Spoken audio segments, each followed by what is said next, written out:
Hi, everybody. My name is Jason. I'm Caden. I'm Jaden. I'm Yah. And we are the Yahuwah and the Torah channel. And we thank you guys very, very much for hanging out with us. Thank you very much for reading with us. We are into the book of Joshua right now. And we are, now we're in the book of Joshua. Judges. Yeah, we're in Judges. He gave me that look like, what, old man, what are you doing? And I'm like, well, what am I doing? So here we are. And so we are into the book of Judges, and we are into this. Somebody give me a quick recap of where we are at. Does anyone remember the three heroes' names from yesterday? Othniel. No, I remember Othniel, Ehud, and I don't remember the other guy was. Yeah, I think it's Ehud. It was the champ of the day. Now, does anyone have any jokes or anything funny at all? Okay, so I do have a. It's not even a joke, but it's a. And everyone's like, "Oh no." Now I do have a little bit of farm life story here, and I will tell you a little bit about this just for this story for today. As of the last, I don't know, couple of weeks, we have been going very hardcore out in the back of our little tiny land here. It's not really tiny land, but in the jungle, it's a tiny little spot that we're clearing. And we're pulling out, I don't know how many hundreds of pounds of grass that we're pulling out in the back and burning it. And for those in North America, I know you guys are hot or cold right now. You're really, really cold. Everywhere in North America seems pretty cold. Probably Arizona, probably the least cold. But we are, for those who do not know, when you go down south, and even Mexico, I guess, seems really, really cold right now. But as further you go down south, it never really gets cold. And so it is always hot here. And the other day, Miss Nicole said it was like something like 95% humidity. And it's anywhere between 85 to 95 degrees at any point during the day out in this hot baking sun. And so we're out there clearing stuff up. We're doing a bunch of, probably what farmers would do to some extent only with jungles. And as I'm sitting there burning the stuff in this burn barrel, we have a 55-gallon metal barrel that we converted into a burn barrel. And this time of year, even though it gets really super hot, it gets really super windy. And so we've had to be very, very careful about burning this mass amounts of grass because the wind comes up and it's low-end hurricane weather. Because we were right in the middle of several oceans, like two oceans at least, that I know of, one on one side, one on the other. And it's the wind will blow in just enormously hard one direction, and then it will go a completely different direction. Like it'll blow 5 hours all one way, and then all of a sudden it'll just switch. And it's like you don't know why. But the thing is, as I was sitting there watching this fire burn, and I don't know if any of you guys have watched fire burn with a fascination like I do, but fire is one of those amazing things that is it's the cleanser of all things, and it is something that I have a couple of sticks that were in the fire, and they were long sticks. They're about 2-foot sticks, I would imagine, and at the end of the sticks, water was coming out of the end of the sticks because one end was in the fire and it was cooking the insides of that. And I was thinking about the life of a stick, and I was sitting there watching these fire burn and these things being consumed. And then I got to thinking about the times in scriptures where we've heard about the descriptions of Gehenna, of hell, essentially. And it's, all of the descriptions we have is something like it's unquenchable fire. It's like where the worms never die. They will sit there and eat you. It's just, it sounds like a very, very unpleasant place to be. And here we are on a day where I guess, if I had to take a guess, I would say probably at least 90%. Well, probably not 90% of the world because, people in China aren't celebrating Christmas for sure. Although they might be. I don't know what they do over there. But I do know most of the world, probably 90% of the world, got on their knees this morning to Nimrod's phallus. And it is one of these things that we're looking at the world disappearing, and we look at the actions of the world. And I look at my barrel of fire that is burning, and I see things in there that are just being consumed. But they're not being consumed. Like the fire just dances all around these things inside of it. And it just reminds me of how much I do not want to be in a place like that. How it's hot enough down here in South America that I don't want it to be any hotter. I don't want to end my career in life and end up in Gehenna. And we have enormous amounts of people. It's like every single one around us. If you're not keeping Torah, if you're not in the way of the Torah, more than likely we're going to lose every single one of these people in these fires. In this fire that does not kill you, does not consume you, but only is a torturous way of life. And that's just it's a really disturbing thought that most of the world is far gone. And, that is something that we as the Yahoo and the Torah channel, we're always trying to seek people's souls, trying to get them to value their souls at the same value that we value everyone's souls. And it gets to be hard when you see the fires burning and you just realize that the rest of the world everybody's gonna be burning. Even my mom. My mom is the greatest day of her year is Christmas Day. And here we are, right? Everybody. But that's the same, right? Everybody's, it's just about family. It's all about this.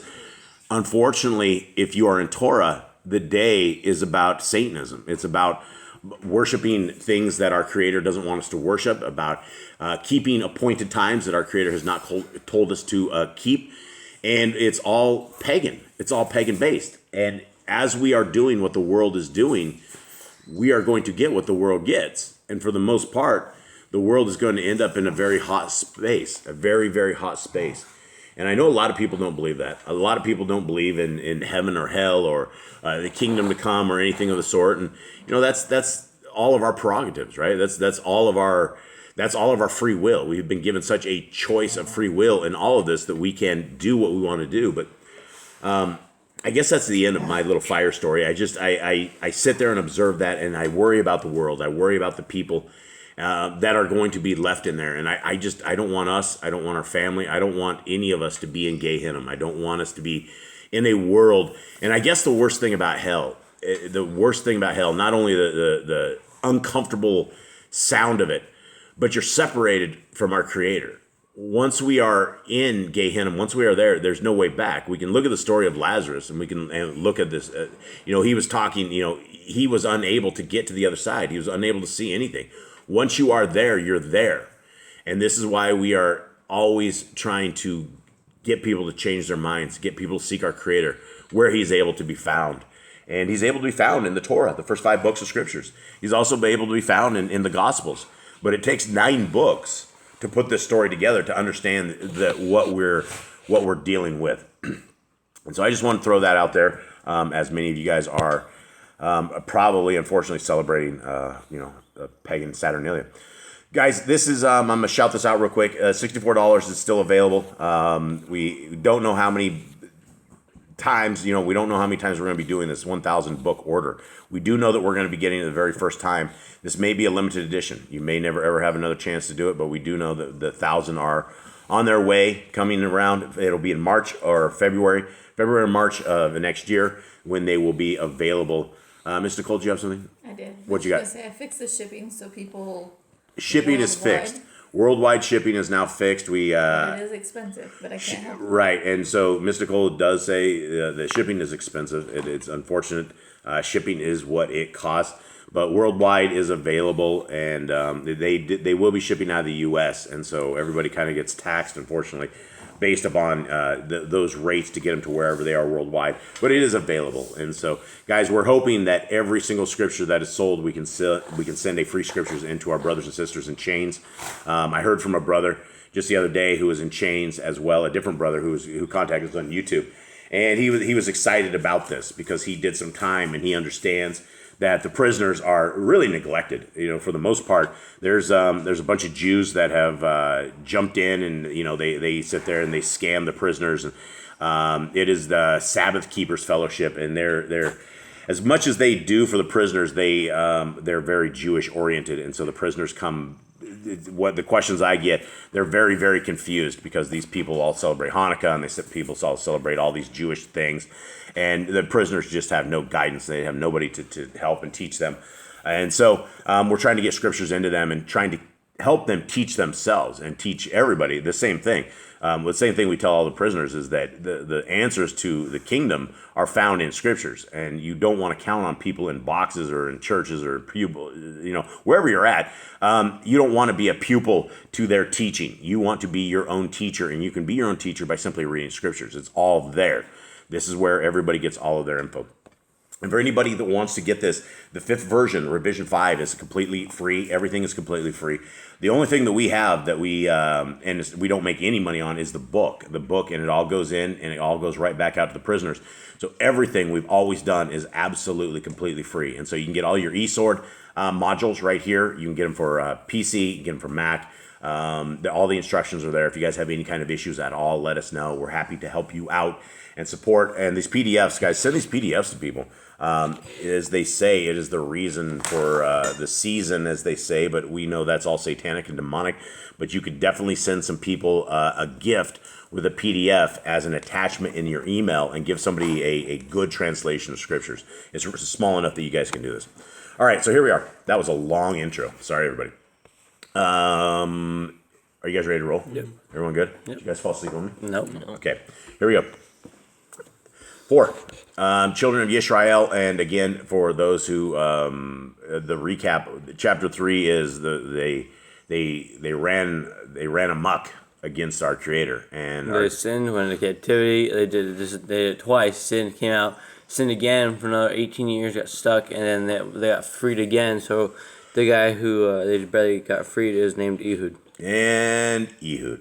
And when Ehud was dead, the children of Yisrael again did evil in the eyes of Yahuwah. Right again. It's just right after the guy died. It's like after Moses died, they had Joshua, and then Joshua died, and then they sinned. Then they had another guy, they sinned, another guy, and they sinned. It's just an endless vicious cycle.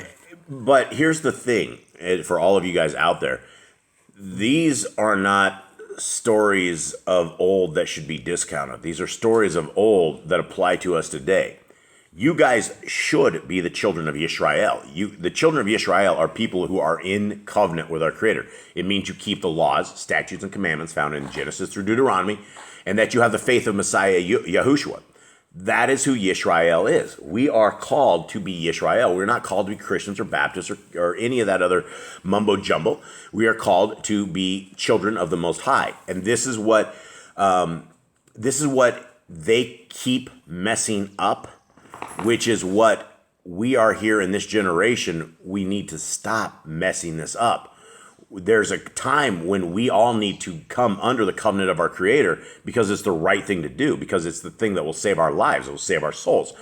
But free will is one of these things that we can do whatever we want. 2, therefore, Yahuwah sold them into the hand of Yavin, the sovereign of Canaan, who reigned in Katzor, and the commander of his army was Sisera, who was dwelling in Kerosheth ha-Goyim. And the children of Yisrael cried out to Yahuwah because he had 900 chariots of iron, and for 20 years he harshly oppressed the children of Yisrael. So they're scared of the chariots? Chariots of iron, yeah, they don't like the chariots of iron. And Deborah and Nebuah, the wife of Lapidoth, was judging Yisrael at that time. Now, do we hear of, this is like the first woman that we've heard of that are, well, we have 2 women so far that have done prophecies, Nebium stuff, right? Who's the first one? Miriam, Aaron's sister, right? I think Sarah was also a prophet. Oh yeah, she did, didn't she? Yeah, she was singing prophetess things as well. So we have a woman here, and she was judging Yisrael at that time. We don't have any more information on that. We don't know anything about her or what this is all about. But we do know that she was judging Yisrael. 5, and she was dwelling under the palm tree of Deborah between Ramah and Beth El in the mountains of Ephraim. And the children of Israel came up to her for right ruling. And she sent and called for Barak, son of Abinoam, from Kadesh in Naphtali, and said to him, Has not Yahuwah Elohim of Yisrael commanded, Go, and you shall draw towards Mount Tabor, and shall take with you 10,000 men of the sons of Naphtali, and of the sons of Zebulun. And I shall draw unto you Sisera, the commander of Yavin's army, with his chariots, and his company at the Wadi Kishon, and shall give him into your hand. And Barak said to her, If you go with me, then I shall go. But if you do not go with me, I do not go. Now, why is this guy want this prophetess womanhood, the judge, to go with him. Maybe he feels like he's on covenant, so he needs someone like on Yah's side to be with him so that he wins and it gets slaughtered. Yeah, maybe. Interesting things, though. And she said, I shall certainly go with you. Only there shall be no esteem for you in the journey you are taking. For Yahuwah is going to sell Sisera into the hand of a woman. So Deborah arose and went with Barak to Kadesh. And Barak called Zebulun and Naphtali to Kadesh.